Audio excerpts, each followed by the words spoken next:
صدق اللہ العظیم وصدق رسولہ النبی الکریم ونحن علی ذلک لمن الشاہدین والشاکرین والحمد للہ رب العالمین۔ اللہ تبارک و تعالیٰ کا بہت بڑا احسان و کرم ہے کہ اس نے ہمیں مکمل قرآن کریم تراویح میں سننے کی توفیق عطا فرمائی، اور مزید کرم یہ کیا کہ دین کی کچھ باتیں کہنے سننے کی توفیق مرحمت فرمائی۔ میرے عزیز ساتھیوں، یہ جو قرآن کریم آپ نے سنا ہے، پورا قرآن اللہ تبارک و تعالیٰ کا بہت بڑا انعام ہے، اس کا بہت بڑا فضل ہے کہ پڑھنے والے کو بھی ثواب عطا کرتا ہے اور سننے والوں کو بھی ثواب عطا کرتا ہے۔ قرآن کریم کا ایک حرف کوئی پڑھتا ہے تو اللہ تعالیٰ 10 نیکیاں اس کو عطا کرتا ہے، اور رمضان میں وہ 10 نیکیاں 70 گنا بڑھا دی جاتی ہیں۔ مطلب کیا ہوا کہ اگر ایک حرف کوئی قرآن کریم کا پڑھے گا تو اس کو 10 کو آپ 70 سے جب ملٹی پلائی کریں گے تو کتنے ہو جائیں گے؟ ایک حرف پڑھنے پر 700 نیکیاں اللہ تعالیٰ عطا کرتا ہے رمضان میں۔ تو کتنی عظمت والی یہ کتاب ہے۔ میں اس کی تفصیل میں جاؤں، اس کی عظمتوں میں جاؤں اس سے پہلے آپ حضرات سے ایک ضروری بات عرض کرنا چاہتا ہوں، وہ یہ ہے کہ آپ نے 10 دن میں ماشاءاللہ مکمل قرآن کریم سن لیا ہے۔ یہاں جتنے بھی لوگ بیٹھے ہوئے ہیں ان میں سے اکثر کا ذہن یہ ہوتا ہے کہ ہم نے تراویح پڑھ لی، اب ہم پڑھا کے فارغ ہو گئے، لہذا اب عشاء کی نماز پڑھتے ہی مسجد سے فوراً نکل آتے ہیں، تراویح نہیں پڑھتے ہیں۔ یہ ایک بہت بڑی غلط فہمی ہے جو ہمارے ذہن میں بیٹھی ہوئی ہے۔ ہم سمجھتے ہیں کہ ہم نے تراویح پڑھ لی، سنت ادا ہو گئی، اب ہمیں تراویح پڑھنے کی ضرورت نہیں ہے۔ شاید کسی بنا پر بہت سے لوگ 10 دن کا انتخاب کرتے ہیں کہ مجھے 10 دن میں تراویح پڑھنی ہے، تراویح پڑھ کے پھر فارغ ہو جانا ہے، پورے رمضان پھر تراویح سے چھٹکارا مل جائے گا۔ اکثر کی ذہنیت یہی ہوتی ہے۔ آپ اس بات کو اچھے طریقے سے ذہن نشی کر لیں کہ قرآن کریم کو مکمل تراویح میں سننا یہ ایک الگ سنت ہے، اور پورے رمضان تراویح پڑھتے رہنا یہ ایک الگ سنت ہے۔ ابھی آپ نے ایک سنت ادا کی ہے، لیکن آپ کو ابھی اور بھی جو پورے رمضان تراویح پڑھی جائے گی وہ سنت بھی آپ کو ادا کرنی ہے۔ یہ سنت موقع ہے، پورے رمضان تراویح پڑھتے رہنا۔ اگر آپ پورے رمضان تراویح پڑھتے رہیں گے تو آپ سنت موقع کے ادا کرنے والے کہے جائیں گے، ورنہ گنہگار ہوں گے۔ سنت موقع کسے کہتے ہیں یہ بھی ذہن نشی کر لیں۔ سنت موقع کہتے ہیں جیسے فجر سے پہلے کی 2 رکعت ہوتی ہے، اگر آپ پڑھیں گے تو بہت ثواب ہے، اگر چھوڑ دیں گے تو گنہگار ہوں گے۔ اسی طرح ظہر سے پہلے کی 4 رکعتیں وہ سنت موقع ہیں۔ اسی طرح مغرب کے بعد جو 2 رکعت سنت 2 رکعت نفل ہوتی ہے، ان میں سے جو 2 رکعت ہیں پہلی والی وہ سنت موقع ہیں، اگر پڑھیں گے تو بہت اجر ہے، اگر چھوڑ دیں گے تو گنہگار ہوں گے۔ اسی طرح پورے رمضان تراویح پڑھتے رہنا یہ سنت موقع ہے، اگر آپ پڑھیں گے تو بہت بڑا اجر ہے، لیکن اگر چھوڑیں گے تو گنہگار ہوں گے۔ اب آپ نے مکمل قرآن سن لیا تراویح میں، ایک سنت آپ نے ادا کر لی، ایک سنت آپ کی مکمل ہو گئی۔ اب پورا رمضان تراویح اگر آپ پڑھتے رہیں گے تب دوسری سنت پر عمل ہوگا، ورنہ آپ تراویح چھوڑنے کی وجہ سے گنہگار ہوں گے۔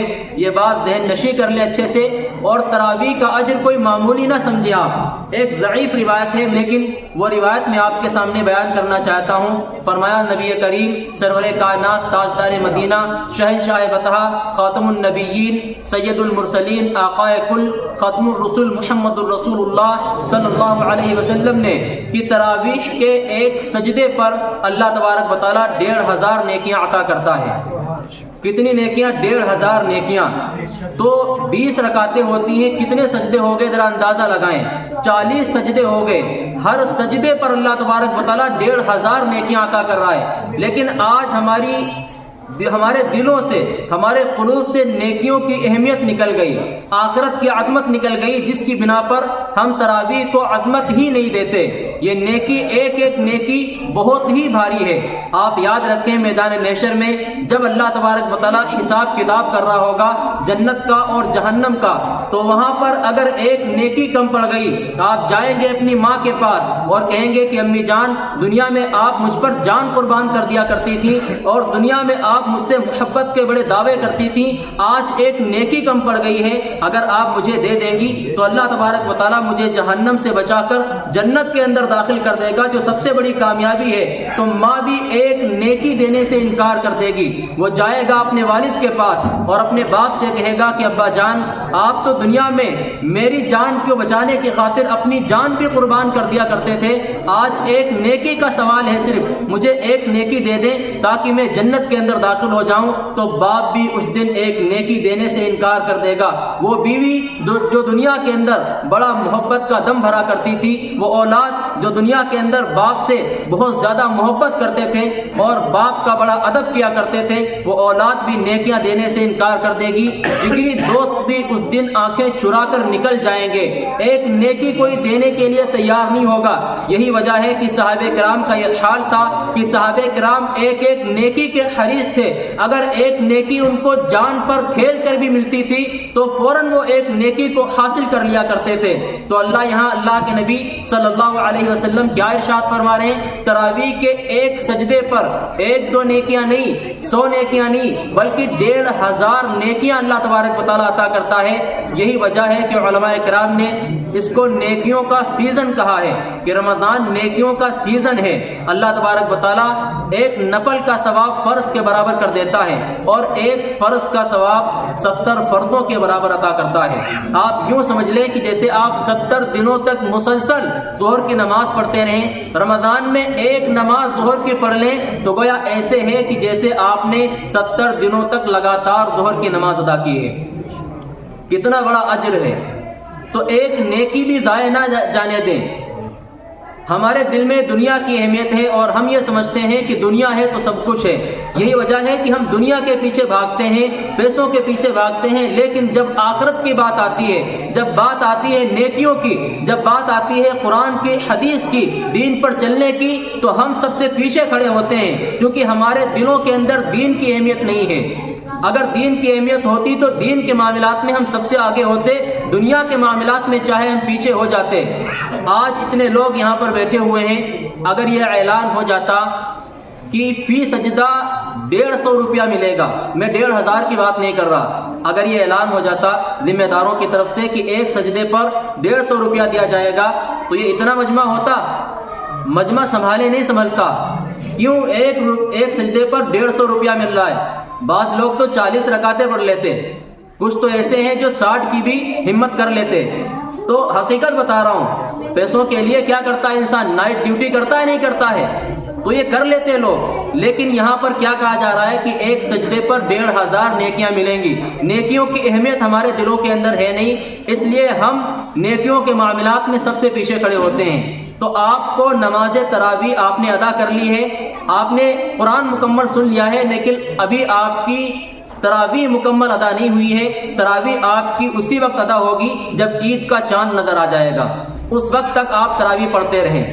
اب بہت سے ہمارے نوجوان بھائی سوچ رہے ہوں گے کہ 3 سپارے پڑھ کے بھی پھنس گئے، اب پورا رمضان تراویح پڑھنی پڑے گی۔ حقیقت ہے یہ بات، آپ پورا رمضان تراویح پڑھیں، اسی وقت آپ پورے اجر کے مستحق ہوں گے، ورنہ گنہگار ہوں گے۔ یہ ایک بات میں نے آپ کے سامنے عرض کر دی، چونکہ ایک ذہن بنا ہوا ہے کہ ہم نے تراویح پڑھ لی ہے، عشاء پڑھ کے فوراً مسجد کے باہر ہمارا نوجوان ہو جاتا ہے۔ تو عہد کریں انشاءاللہ کہ تراویح پورا رمضان نہیں چھوڑیں گے۔ یہ جو اللہ تعالیٰ نیکیاں تراویح میں عطا کرتا ہے، نیکیاں حاصل کریں گے رمضان کے مبارک مہینے میں۔ اب میں اپنے اصل موضوع کی طرف آتا ہوں۔ یہ جو قرآن کریم آپ کے سامنے مکمل پڑھا گیا ہے، یہ قرآن ایک معجزہ ہے۔ کیوں معجزہ ہے؟ اس کی وضاحت بھی میں آپ کے سامنے کر دوں، کیونکہ ہمارے بہت سے مسلمان بھائیوں کو یہی نہیں پتا ہے کہ قرآن کریم معجزہ کس طرح ہے۔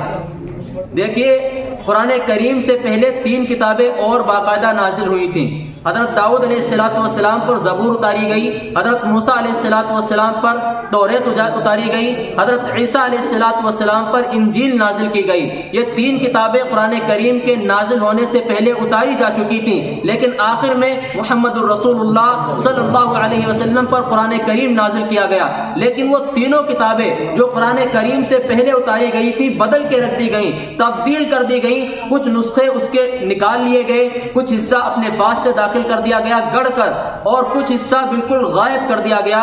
یہ ان میں تبدیلیاں ہو گئیں۔ سن 1935 میں اڈولف ہٹلر کے زمانے میں جرمنی جب اقتدار میں آیا ہے تو انہوں نے، وہاں کے پادریوں نے، وہاں کے مذہبی رہنماؤں نے یہ طے کیا کہ ہم انجیل کے نسخوں کو پوری دنیا سے اکٹھا کریں گے اور اصل نسخہ انجیل کا ہم تلاش کریں گے۔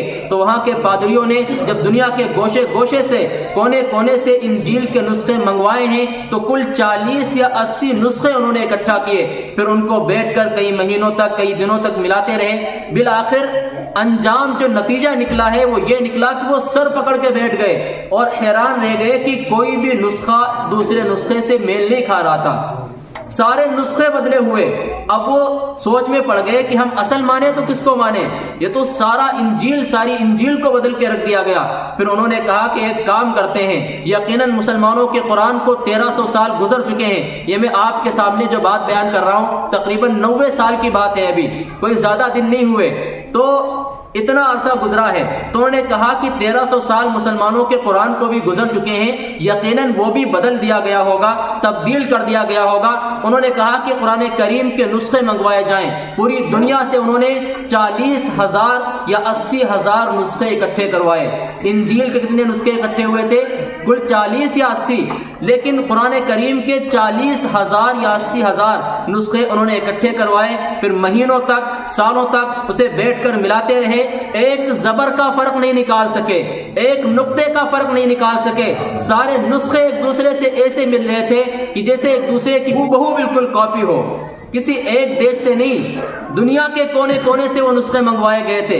چلو آپ قرآن کریم کو ایک طرف رکھ دیں، میں بات کرنے لگا ہوں ان حفاظ کرام کی جن کے سینوں کے اندر اللہ تبارک و تعالیٰ نے قرآن کریم کو محفوظ کر کے رکھا ہوا ہے۔ آپ ایک حافظ قرآن انڈیا سے لیں اور ایک حافظ قرآن آپ پڑوسی ملک پاکستان سے لیں، ایک حافظ قرآن کو افغانستان کے پہاڑوں سے لیں اور ایک حافظ قرآن سعودیہ عرب کے جزیروں سے لیں، ہر ایک حافظ کو آپ الگ الگ کمرے کے اندر کھڑا کرتا چلے جائیں، ہر ایک حافظ قرآن الحمدللہ رب العالمین سے قرآن کریم کو پڑھنا شروع کرے گا، والناس کی سین تک پڑھتا چلا جائے گا، ایک زبر کا فرق نہیں آ سکتا، ایک نقطے ایک زیر کا فرق نہیں آ سکتا۔ یہی وجہ ہے کہ رب کائنات نے جو پچھلی 3 کتابیں نازل کی تھیں، کسی بھی کتاب کی حفاظت کی ذمہ داری خود نہیں لی تھی، قرآن کریم کی حفاظت کی ذمہ داری اللہ تعالیٰ نے خود لی ہے۔ انا نحن نزلنا الذکر وانا لہ لحافظون، فرماتا ہے اللہ تعالیٰ کہ ہم نے ہی اس قرآن کو اتارا ہے اور ہم ہی اس کی حفاظت کی ذمہ داری بھی لیتے ہیں۔ اب جس کتاب کی حفاظت کی ذمہ داری خود اللہ نے لی ہو، کوئی بدل سکتا ہے اسے؟ ایسا نہیں ہے کہ اس کو بدلنے کی کوشش نہیں کی گئی، ہر دور میں دشمن طاقتوں نے اسے بدلنا چاہا ہے، ہر دور میں دشمن طاقتوں نے اسے مٹانا چاہا ہے، ایڑی چوٹی کا زور لگایا ہے، لیکن کچھ بھی اس میں فرق نہیں لا سکے۔ آپ دیکھیں موبائل فون پر، سوشل میڈیا پر آج کل آپ کے پاس خبریں بھی آتی ہوں گی کہ فلاں جگہ قرآن جلایا گیا، فلاں جگہ قرآن کے الگ الگ نسخے چھاپ دیے گئے تاکہ قرآن کریم کو بدل دیا جائے۔ میں کہتا ہوں کہ اگر دنیا والے قرآن کریم کو جلا بھی دیں، اس کے نسخوں کو جلا دیں، اس کے حروف کو جلا دیں، تو ان لاکھوں ہزاروں حافظوں کے سینے سے قرآن کریم کو کیسے نکالیں گے جنہوں نے قرآن کریم کو اپنے سینے کے اندر محفوظ کر کے رکھا ہوا ہے۔ یہ جو حافظ صاحب نے آپ کے سامنے مکمل قرآن پڑھا ہے، یہ پورا قرآن اللہ تبارک و تعالیٰ کے کرم سے، اس کے فضل سے حفاظ کرام کے سینوں کے اندر محفوظ ہے، اور وہ کوئی سینکڑوں ہزاروں نہیں ہے، لاکھوں کی تعداد میں حافظ موجود ہیں۔ خود اپنے محلے میں تلاش کریں تو شاید آپ کو اندازہ بھی نہیں ہوگا اتنے حافظ قرآن کریم کے مل جائیں گے۔ جتنے حافظ آپ کو قرآن کریم کے ملیں گے، پوری دنیا کا آپ چکر لگا کے دیکھیں، پوری دنیا میں کسی بھی کتاب کے اس کا 1000واں حصہ بھی کوئی حافظ نہ ملے۔ تو اللہ تعالیٰ کی یہ بہت بڑی اللہ تعالیٰ کا کرم ہے، اس امت پر بڑا فضل ہے۔ ایک عالم دین سے پوچھا گیا کہ قرآن کریم کے بارے میں کیا کہتے ہو، کوئی عجیب بات بتائیں۔ وہ کہنے لگے کہ قرآن کریم ہے اتنا آسان کہ 7 سال کے بچے کے سینے میں آسانی کے ساتھ محفوظ ہو جاتا ہے، لیکن مشکل اتنا ہے کہ 1400 سال سے علماء کرام، مفسرین کرام، مجتہدین کرام اس میں غوطے لگا رہے ہیں، لیکن آج تک اس کی موتیوں کو مکمل نہیں پا سکے۔ قرآن ایک اتھاہ سمندر ہے جس کی تھا نہیں لگائی جا سکتی۔ قرآن کریم میں اتنی گہرائی ہے کہ آج تک علماء کرام مکمل موتی اس کی نہیں نکال سکے۔ یہ قرآن کریم معجزہ ہے، بات یہاں سے چلی تھی۔ معجزہ کیوں ہے میں آپ کے سامنے عرض کر دوں۔ آپ نے سنا ہوگا کہ حضرت موسیٰ علیہ السلام کو اللہ نے معجزات عطا کیے تھے. ان کو عصا دیا تھا کہ جب وہ زمین پر ڈالتے تھے تو وہ اژدہا بن کے رینگنے لگتا تھا. اور فرعون کے 70,000 جادوگروں سے جب موسیٰ علیہ السلام کا مقابلہ ہوا تھا تو ایک اژدہے نے، یہ اتنا بڑا سانپ بنا تھا کہ ایک سانپ نے 70,000 جادوگروں کے سانپوں کو تنا نگل لیا تھا. 70,000 جادوگر.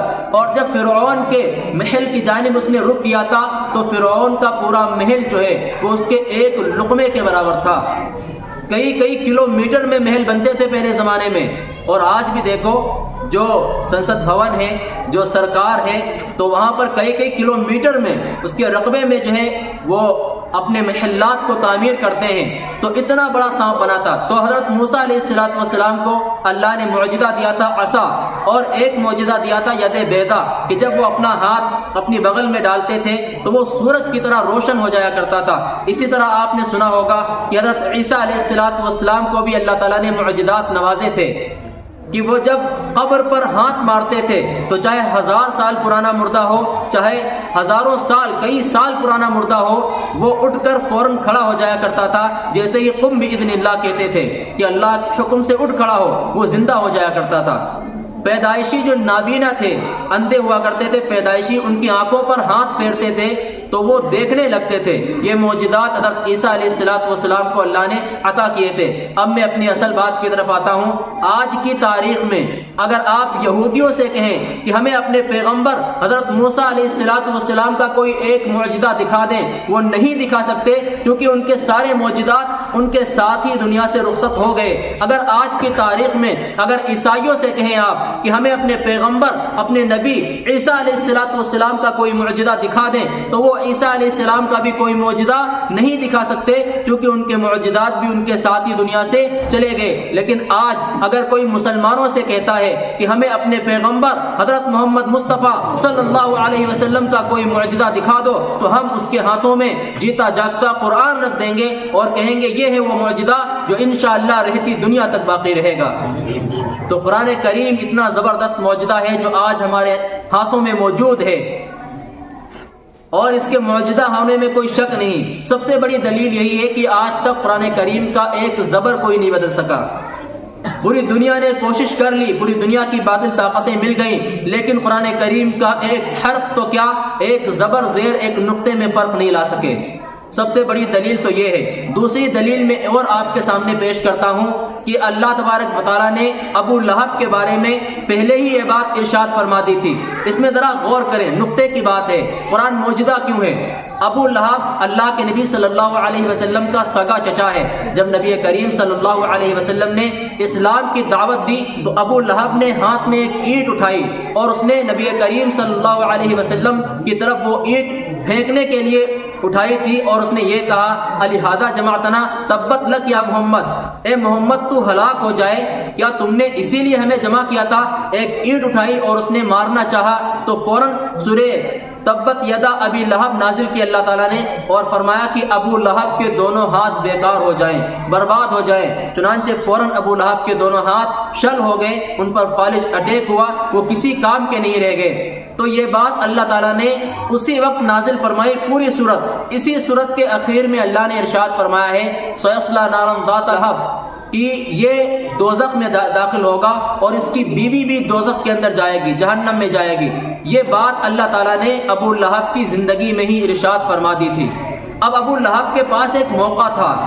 مفسر کرام لکھتے ہیں کہ ابو لہب کے پاس موقع تھا کہ پورے اسلام کو، پورے قرآن کو جھوٹا ثابت کر سکتا تھا ایمان لا کر کہ قرآن اس کو جہنمی کہہ رہا ہے، قرآن کہہ رہا ہے کہ دوزخ میں جائے گا. تو ابو لہب کہتا کہ میں ایمان لاتا ہوں، میں قرآن کریم کو جھوٹا ثابت کرتا ہوں، قرآن مجھے جہنمی کہتا ہے، میں مسلمان ہو کر یہ ثابت کرنا چاہتا ہوں کہ قرآن جھوٹا ہے. دیکھو میں جہنمی نہیں رہا، میں تو مومن ہو گیا، میری بیوی بھی مومن ہو گئی. لیکن مرتے دم تک ابو لہب اسلام نہیں لا سکا، ایمان نہیں لا سکا. اس کا مطلب کیا ہے کہ قرآن کریم نے جو بات پہلے ہی ارشاد فرما دی وہ پتھر کی لکیر بن گئی. ابو لہب مومن نہیں ہو سکا، وہ کفر کی حالت میں ہی مرا.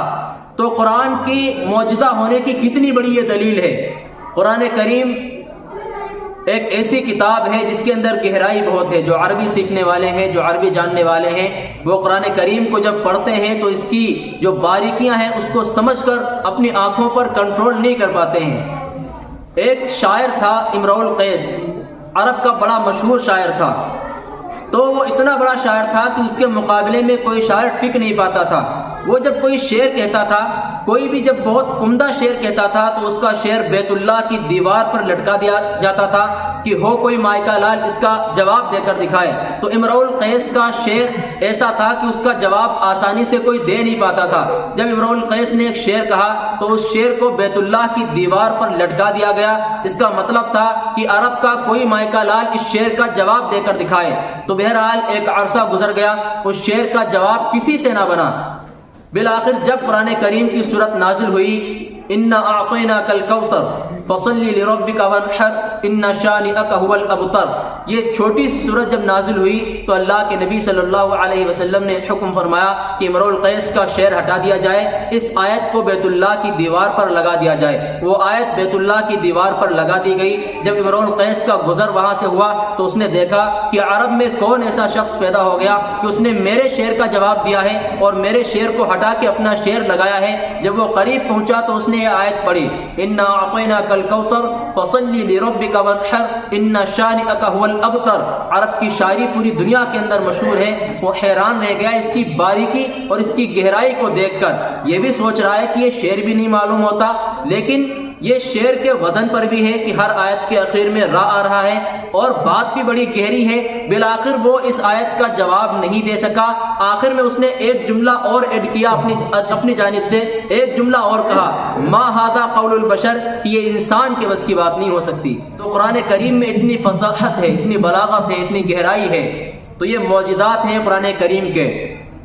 لیکن آج ہم قرآن کریم سے دور ہیں.